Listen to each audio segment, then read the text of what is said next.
এই দুইটা জিনিস হলো, একটা হলো ঈমান আর একটা হলো নেক আমল। যদি কন্যা সুবহানাল্লাহ। ঈমান আর নেক আমল। এই দুনিয়ায় থাইকা যদি ঈমানটা ঠিক করতে না পারেন, আমলটাকে যদি দুরুস্ত করতে না পারেন, তাহলে কাগজে কলমে লিখে রাখেন, ব্যাংকের টাকা সন্তান তুললে আইনা মাস্তানি করবে, আর কবরের ভিতরে আপনাকে জবাবদিহিতা করতে হবে। ঠিক কিনা? যুবক, আমি আপনাদেরকে বলছি, একটু সাউন্ড হইতেছে, আলাদা সাউন্ড, এই সাউন্ডটা হবে না। মাথা নড়াচড়া করতেছে, এইগুলো হবে না, নীরব থাকেন। ভাইয়েরা আমার, তাহলে কবরটা বাইনা করতে হবে ঈমান আর নেক আমল দিয়া।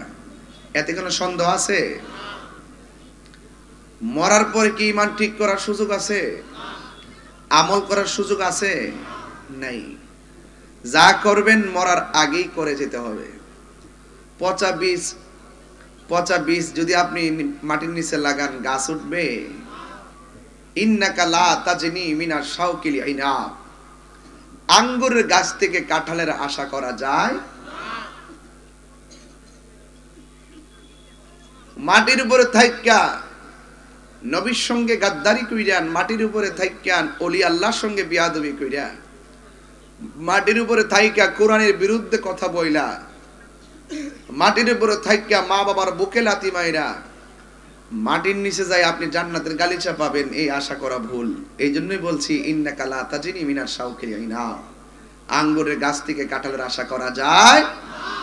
দুনিয়ার জমিনে 2 নম্বরই কইরা কবরের ভিতরে যাইয়া 1 নম্বর গালিচা পাওয়া যাবে না।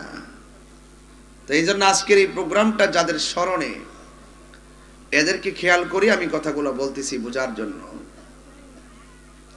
যুগে যুগে যুগে যুগে সব নবী রাসূলগণ এই পৃথিবীতে যখন এসেছেন, সবার একটা কথা ছিল যে তোমরা ইবাদত করবে একজনের। জবানটা খুলে বলুন, তিনি কে? আল্লাহ।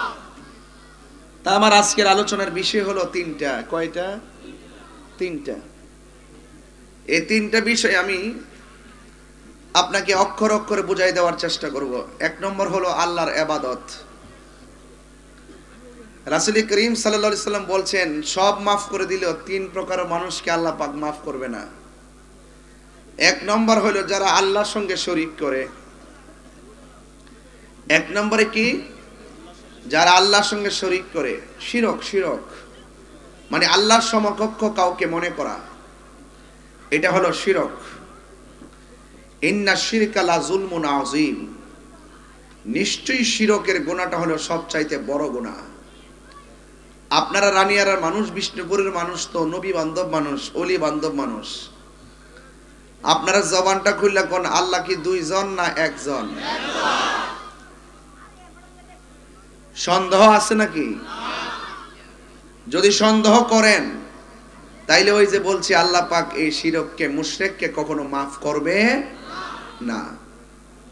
যেমন আমরা কালিমা পড়ি লা ইলাহা আর লা ইলাহা ইল্লাল্লাহ, ইল্লাল্লাহ, আল্লাহ ছাড়া কোনো মাবুদ, there is no god but Allah, আল্লাহ ছাড়া কোনো মাবুদ নাই। এটা মনে প্রাণে বিশ্বাস করার নামই হলো ওয়াহদানিয়াত। এই জন্য আমরা পোস্টারে লিখি নারে তাকবীর, জোরে কোন আল্লাহু আকবার। আমি কি বোঝাতে পারতেছি আপনাদেরকে? তাহলে জবানটা খুলে বলুন, আল্লাহ কয়জন? আমরা আল্লাহ ছাড়া কাউকে সাজদা করি না। তাহলে যারা আমাদেরকে মাজার পূজারি বলে, তারা ভুল বলে। তারা কি বলে? ভুল বলে। আমরা মাজারে গিয়ে পূজা করি না, আমরা মাজারে গিয়ে জিয়ারত করি। কি করি? জিয়ারত। ইবাদত করি আল্লাহর ঘর মসজিদে। ইবাদত করি কোথায়? আল্লাহর ঘর মসজিদে। সেজদা পাওয়ার মালিক একজন, তিনি কে? আল্লাহ। আসলে কি এই কথা মনে প্রাণে মানেন তো আপনারা? মানলে সেজদাটা কাজে লাগবে, সেজদাটা কাজে লাগবে। কারা কারা মানেন একটু হাত তোলেন। রাখেন, কথা কেন না, হাতটা সোজা করেন। মাহফিল কমিটিরা আমাকে ঘরের মধ্যে একটা কথা বলছিল, হুজুর ওয়াজে ওঠার পরে আপনি একটু সবাইরে বলবেন যেন তারা আমার মাহফিলটাতে শরীক থাকে। যেমনি হাতটা তুলছে ঠিক এভাবে পকেটে হাত দেন, আবার আরেকজনের পকেটে হাত দিয়েন না, নিজের পকেটে হাত দেন।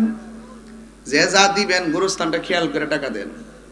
এই দানের উসিলে যেন আল্লাহ পাক আমাদের গুরুস্থানে কবর আযাব মাফ করে দেয়। আমিন কথা কি লেখা দেন, আমিন সবাই দেন। এই মাহফিল কমিটির ভিতরে যান ভাইরা আমার। যাই হোক, রেডি করেন, তাইলে ওয়াজও শুনেন, রেডিও করেন। যাদের টাকা নাই তারাও ভিতরে হাত দেন, দিয়া কোন যে আমি চেষ্টা করছি।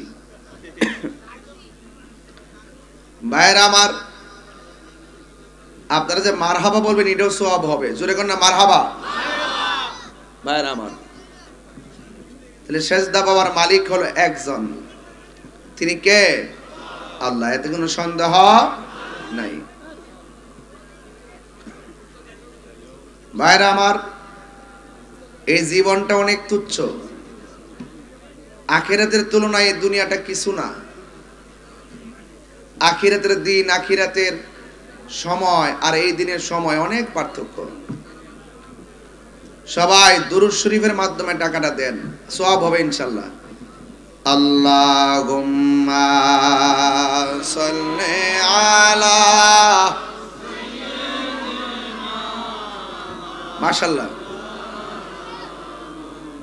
ওয়া আলা আলি সাইয়্যিদিনা।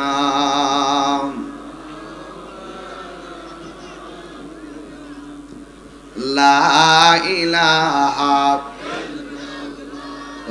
লা ইলাহা, লা ইলাহা, লা ইলাহা, লা ইলাহা, লা ইলাহা, লা ইলাহা, আল্লাহু আল্লাহু। নগদ হবে না তো। আল্লাহু আল্লাহ, লা ইলাহা ইল্লাল্লাহু মুহাম্মাদুর রাসূলুল্লাহ সাল্লাল্লাহু আলাইহি ওয়াসাল্লাম। জোরে জোরে কন্যা আল্লাহু আকবার, চিৎকার মেরে কোন ইয়া রাসূলুল্লাহ। আল্লাহর জমিনে ইবাদত পাওয়ার মালিক একমাত্র আল্লাহ। আল্লাহ রাব্বুল আলামিন কোরআনে বলে দিয়েছেন, ওয়া মা খালাকতুল জিন্না ওয়াল ইনসা ইল্লা লিয়াবুদুন।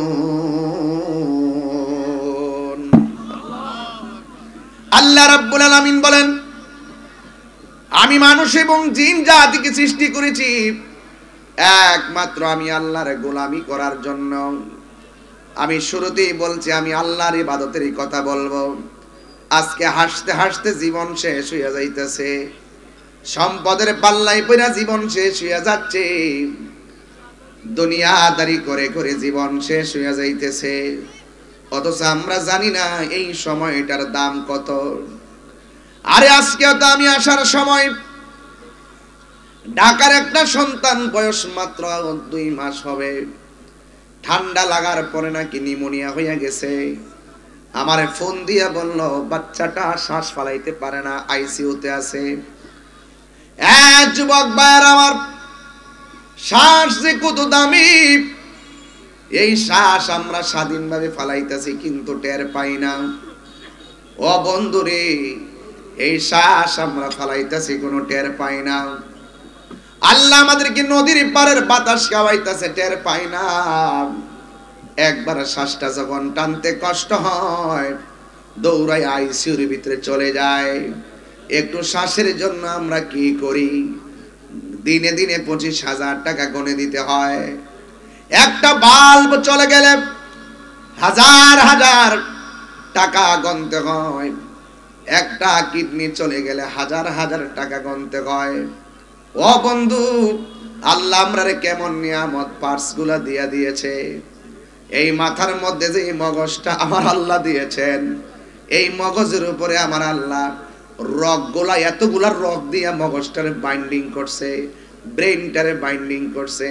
কয়েক মিলিয়ন বিলিয়ন কিলোমিটার হবে মাথার রগগুলো। এমন কিছু রগ